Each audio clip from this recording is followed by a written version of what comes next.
Hi friends, I am Sunit संगीत from ब्रेनबिस investment और आज हम देखेंगे मार्सेलस इन्वेस्टमेंट के फाउंडर सौरभ मुखर्जी का खुद का पर्सनल पोर्टफोलियो क्या है, किस तरीके से उन्होंने अपनी एसेट एलोकेशन कर रखी है। और ये जो पूरा डिटेल लेवल पे वीडियो होगा ये basically it will be based on mint को इन्होंने रिसेंटली इंटरव्यू दिया था, उसमें 15 क्वेश्चंस पूछे गए थे purely on his personal investment, किस तरीके से वो अपना एसेट एलोकेशन करते हैं और किस तरीके से विद इन इंडिया और इंटरनेशनल में इनका एसेट एलोकेशन वो डिटेल लेवल पे इन्होंने अपने 15 क्वेश्चन पे बताया। तो उसके बेसिस पे ये वीडियो बनाया गया है। तो सौरभ मुखर्जी की बात करें तो ये मार्सेलस इन्वेस्टमेंट ये काफी पॉपुलर पीएमएस है, इसके फाउंडर भी हैं और चीफ इन्वेस्टमेंट ऑफिसर भी हैं। इसके पहले ये एम्बिट कैपिटल के सीईओ भी रह चुके हैं और एम्बिट कैपिटल अगेन जो है पीएमएस वर्ल्ड में one of the popular PMS है। और अगर इनका क्वालिफिकेशन देखें तो ये बेसिकली बीएससी एंड एमएससी किए थे from London school of economics. और उसके बाद अगर मैं बात करूँ तो 2007 से ये क्लियर कैपिटल करके इन्होंने स्टार्ट किया था यूके में और उसके बाद ये इवेंचुअली इंडिया आ गए थे। तो ये इनकी जर्नी रही है। एंड सौरभ मुखर्जी जो बहुत ही पॉपुलर इन्वेस्टर भी है और सौरभ मुखर्जी जो है पॉपुलर इन्वेस्टमेंट मैनेजर भी हैं। और इसके अलावा इन्होंने इन्वेस्टमेंट के ऊपर काफी सारे पॉपुलर किताब भी लिखे हैं और बेस्ट सेलर्स भी रहे हैं। इनमें ज्यादा बुक्स जो है अनयूजुअल बिलियनियर है, कॉफी कैन इन्वेस्टिंग है, डायमंड इन द डस्ट है। तो प्राइमरीली ये कॉफी कैन इन्वेस्टिंग को बिलीव करते हैं, बेसिकली जो बाई एंड होल्ड वाली स्ट्रेटेजी है, जो लॉन्ग टर्म आप होल्ड करते हो 8 साल 10 साल 20 साल के लिए, इस तरीके के स्टॉक पिकिंग की इनकी हैबिट है और ये कॉफी कैन इन्वेस्टिंग को बहुत रिग्रेसली फॉलो भी करते हैं और इंडिया के अंदर भी काफी पॉपुलर बना है। तो पहला सवाल जो इंटरव्यू में इनसे पूछा गया था, what is your current asset mix, तो इसका जवाब इन्होंने दिया कि बेसिकली इनका जो एसेट एलोकेशन है करंटली अगर मैं बात करूं तो 90% एलोकेशन इक्विटी है और 10% जो है वो डेट में है। डेट यानी बेसिकली इन्होंने डेट या बॉन्ड मार्केट में सच इन्होंने अपना पैसा इन्वेस्ट नहीं किया है, ये बेसिकली एफडी कर रखा है इन्होंने 10% का। और इसके अलावा गोल्ड में इनकी इन्वेस्टमेंट 0 है और रियल स्टेट में 0 है। तो जब मैं गोल्ड और रियल स्टेट में 0 बोलता हूँ तो बेसिकली सच इनकी फैमिली में किसी के पास कुछ गोल्ड नहीं है, ऐसा नहीं है। ये बेसिकली जो फिजिकल गोल्ड है, ऑर्नामेंट्स है जो घर में होंगे, वो बेसिकली इन्होंने अपने इन्वेस्टमेंट में कैलकुलेट नहीं किया। सेकेंडली जो घर में ये रहते हैं उसे भी इन्होंने अपने इन्वेस्टमेंट में कैलकुलेट नहीं किया है। तो कई लोग जो है अपना पोर्टफोलियो की जब बात करते हैं तो उसमें अपना घर को या फिजिकल ज्वेलरी जो होती है उसको कंसिडर नहीं करते और इसके अलावा इन्होंने कहीं और इन्वेस्टमेंट नहीं करी है एज पर द इंटरव्यू। उसके बाद अगला क्वेश्चन आया कि what is the equity that he is holding in international market. तो इक्विटी इंटरनेशनल मार्केट की इक्विटी इनके पास 20% है,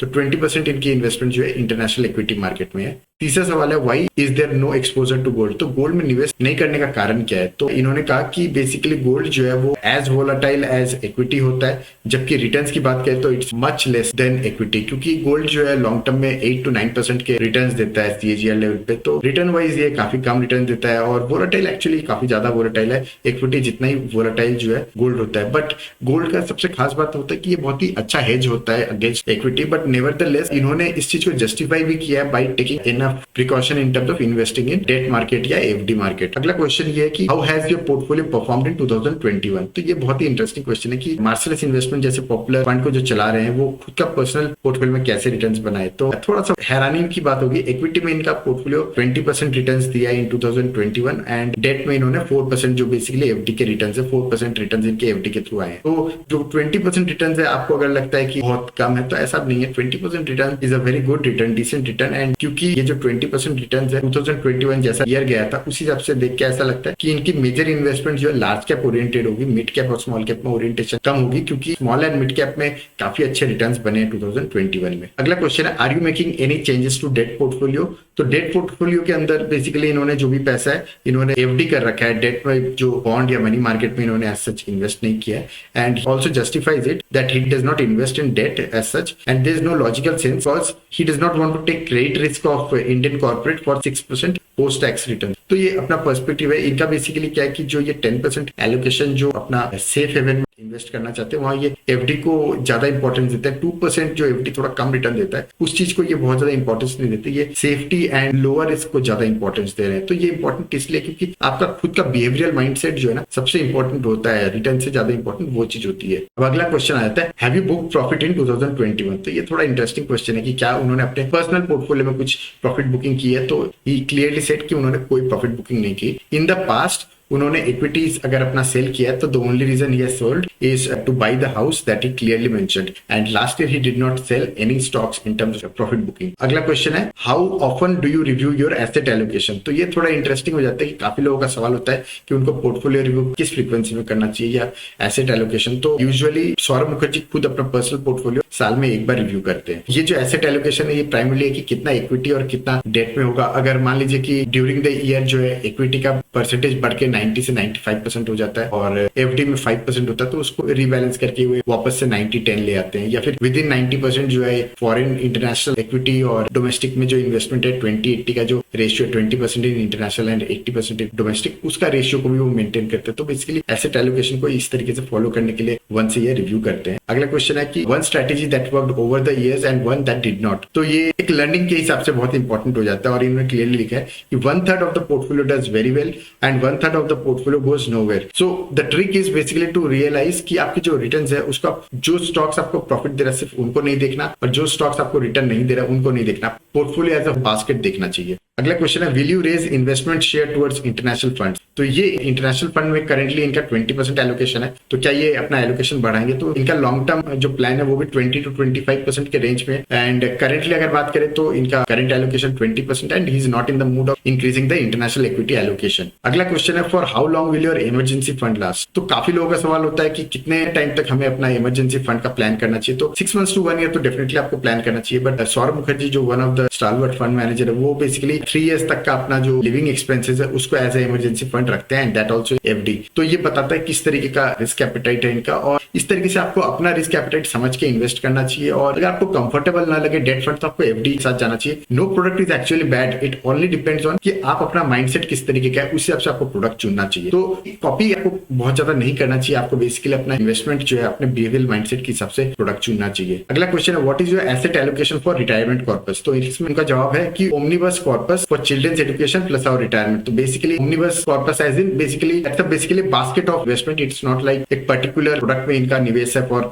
रिटायरमेंट का। Basically children education plus retirement जो इनके लॉन्ग टर्म गोल्स है उसके लिए इन्होंने इक्विटी और एफडी का कॉम्बिनेशन में निवेश कर रखा है। और विद इन इक्विटी में बात करूं तो इक्विटी के अंदर भी इन्होंने कई सारे प्रोडक्ट्स में इन्वेस्ट किया, चाहे वो इंटरनेशनल हो या विद इन डोमेस्टिक मार्केट हो, जिसको हम आने वाले स्लाइड में समझेंगे। और उसके बाद अगला क्वेश्चन है, what does wealth mean to you. तो वेल्थ का अपना अपना मीनिंग है, पर्पस ऑफ एक्यूमुलेटिंग वेल्थ भी अलग अलग रीजन होता है सबका। तो इनका है कि जो पर्पस से आप एक्चुअली किसी को हेल्प करना चाहते हो, जो मनी से जो चीजें सॉल्व हो सकती है और वो चीजों को आप सॉल्व करना चाहते हो, if that way you can use money, that's when then he calls it wealth. अगला क्वेश्चन है कि lifestyle changes you made in the last 1 year। तो लाइफस्टाइल चेंजेस में इन्होंने क्या चीजें अपनाई हैं, तो ये थोड़ा इंटरेस्टिंग हो जाता है। कोविड के दौरान ट्रैवल टाइम में आप टाइम सेव कर रहे हो, इस चीज का इनको रियलाइजेशन हुआ, and he wants it to be a long term goal as well कि ट्रैवल में कम्यूट में ये अपना ट्रैवल टाइम रिड्यूस करे। दूसरा की reading more and more books and then spending some time more with the family. So these are the 3 lifestyle changes that has been incorporated and he wants to continue. अगला question जो सबसे important है और काफी लोगों के लिए on the age वाला क्वेश्चन है कि what is Saurabh Mukherjee investment avenues. तो यहाँ पे इन्होंने क्लियरली बोला है कि जो इंटरनेशनल इन्वेस्टमेंट है वो Saint James Place Capital in London पे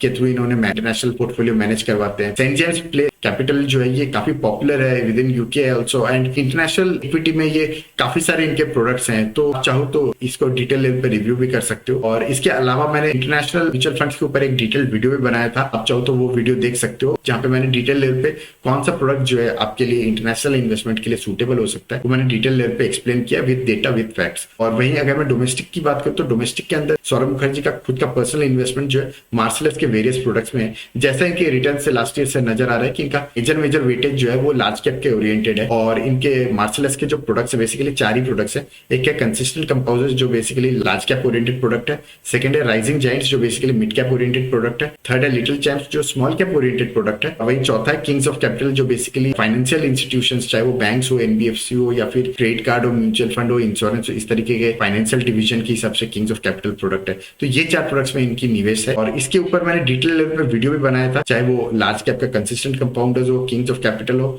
या फिर लिटिल चैंप्स हो। ये वीडियोस को आप चाहो तो डिटेल लेवल पे देख भी सकते हो, आप सर्च करोगे बाय रेनविस स्पेस सौरभ मुखर्जी तो आपको सारे वीडियोस मिल जाएंगे, चाहे वो कंसिस्टेंट कंपाउंडर्स हो, लिटिल स्कैम्स हो या किंग्स ऑफ कैपिटल हो या राइजिंग, चारों वीडियोस मिल जाएंगे। और वहीं मैं अगर अगला क्वेश्चन की बात करूं तो अगला क्वेश्चन था are you shifting between market segments in equity, यानी बेसिकली आप सेक्टर रोटेशन या जैसे जैसे सेक्टर में चीजें चेंज हो रही है तो आप सेक्टर्स के हिसाब से या इक्विटी डोमेस्टिक मार्केट में भी एलोकेशन किस तरीके से चेंज करते हो। तो to which he says very clearly कि इनकी क्योंकि डोमेस्टिक इन्वेस्टमेंट जो मार्शलस के थ्रू है तो ये बेसिकली मार्शलस वाली फिलोसफी को ही क्लियरली बोलते हैं कि स्पेसिफिकली ये कोई पर्टिकुलर सेक्टर एलोकेशन जो है या सेक्टर रोटेशन इन चीजों पे बिलीव नहीं करते। एंड मार्केट सेगमेंट के हिसाब से भी बेसिकली जो बॉटम अप अप्रोच है मार्शलस इन्वेस्टमेंट की उसी को फॉलो किया जाता है और वेरी स्ट्रांगली फॉलो किया जाता है। बेसिकली बॉटम पिकिंग क्या होती है, बॉटम अप पिकिंग होती है बेसिकली आप सेक्टर वाइज नहीं देखते, इकोनॉमिक्स नहीं देखते, आप बेसिकली स्टॉक्स देखते हो, इंडिविजुअल स्टॉक्स, जो बिजनेस जो है बेसिकली स्ट्रॉन्ग फ्रेंचाइजीज है जो बेसिकली अगले 10 साल के अंदर 10x होने की दम रखता है in terms of quality of business, return of capital employed, return on equity and